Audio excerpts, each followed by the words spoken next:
Hi, I'm Eric. Welcome to Beginner Ukulele Lesson 4.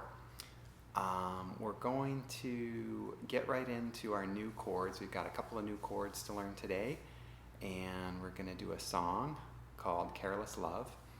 It's a really fun one for ukulele. It's very simple, and it's just got a really nice feel to it.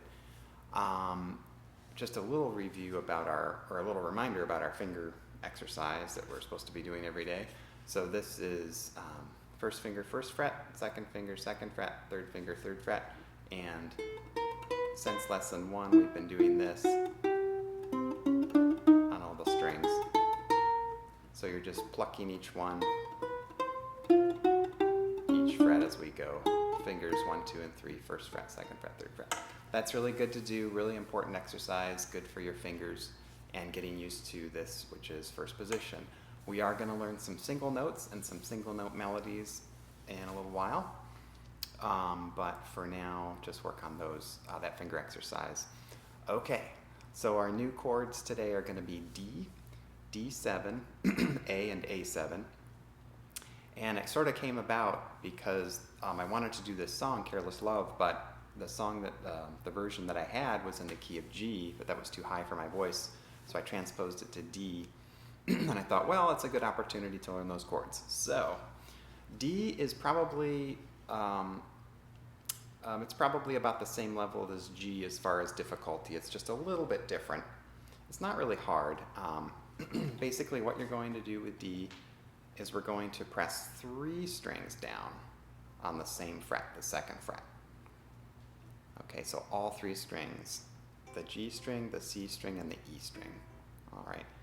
So, and we're going to use these 3 fingers, 1, 2, and 3. And you're just going to press them right down in a row, just like that. Second fret. All right, and the notes there are A, D, and F sharp. And then you have your open A down here, the last string. And that's your D chord. No tips or tricks or anything really, just do it. There is one thing I'll say is when I do the D chord, I usually don't use all 3 fingers. I end up pressing 2 strings down with 1 finger, and then the 3rd string I press with this finger. Now you're welcome to try that, although at the beginning I would recommend just doing the 3 fingers just until you get a feel for it. Okay, so that's D. Now D7 is easier because you're only doing 2 fingers. We're going to leave the C string open because C is the 7th in the D scale. C sharp is, but we flat it to make a 7th. We were talking about that last lesson. Okay, so just these 2 fingers for the D chord. So you've got A and F sharp, and then C and then A down here. All right, so there's your D7 chord. Now technically, let's see. To make a true D7 chord, we should do our pinky down here, but don't worry about that right now. We'll do little things like that as we go. All right, so that's D7, and we already know our G from lesson 3 or 2, I forget. I think it was lesson 2. All right, so D, so here's D again. D7 and G. Okay, and then the other chords we're going to learn are A and A7. These are easy. They're not hard. We've already done F, which is, and I just mentioned that because it's kind of a similar shape. But instead of our first finger being on the first fret of the E string, it's going to go over here to the C string and make a C sharp. Okay, and then this one is an A. Second fret of the G string is A. So it's just these 2. Pretty simple. And I'll have it on the screen for you. Okay, so there's A, and then A7 is even easier. You just lift up your second finger, and now all you're really pressing is that C sharp. Okay, good. So that's those chords, D, D7, A, and A7. What I'll do is I'll play the song once, and the chords will come up as I'm playing. And if I think of anything to mention about it, I will. Oh, for your strumming pattern, for now, and I forgot to mention this when we did When the Saints Go Marching In, but for now, just do a simple 4 strum like that.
Okay, so that's it.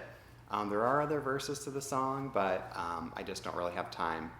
I want to keep the video short, but maybe I can find them somewhere, or you can find them online. So I was doing kind of a down, down, up, down, up. We haven't really gone into those strumming patterns yet, but you can just do love, oh careless love. Just kind of a nice steady 4 is fine for now. And then later when we get some strumming patterns going, you can do those. Now the other thing I wanted to go over today was the treble staff and lines and spaces. I would recommend Googling treble staff notes. Treble is Treble, notes, staff, S-T-A-F-F. The staff lines, there's 5 staff lines, and the treble clef goes on the staff lines, and the treble clef is actually a fancy letter G, and so it's also called the G clef, and the curly Q part of the treble clef, the line that goes through that part of it is the G line, so the note that is on that line is G. And I'll have some pictures as I'm talking here so you can see what I mean. And then, now a lot of people ask me if the lines represent strings. They do not. These are the notes, the pitches that people play regardless of the instrument they're using. So it could be for flute, it could be for clarinet, it could be for piano, it could be for voice.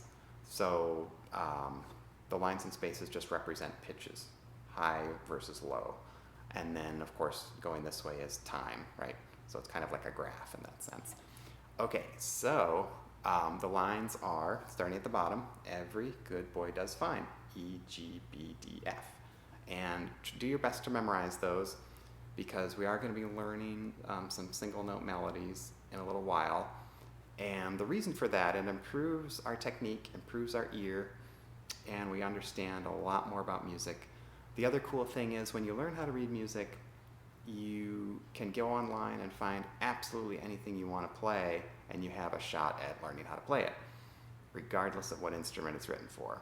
You could find violin music, and you could play it on the ukulele, possibly, depending on the range.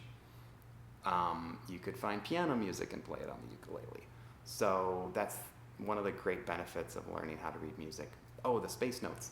The space notes are F-A-C-E, spells face. So again, Google that, treble staff notes, and get familiar with those. And then next time we're going to get into that a little bit more. And we're going to start learning some notes and reading some notes on the ukulele, single notes. All right, and practice Careless Love. And we'll also get to our strumming patterns very shortly. Okay, take care. See you next time. Bye.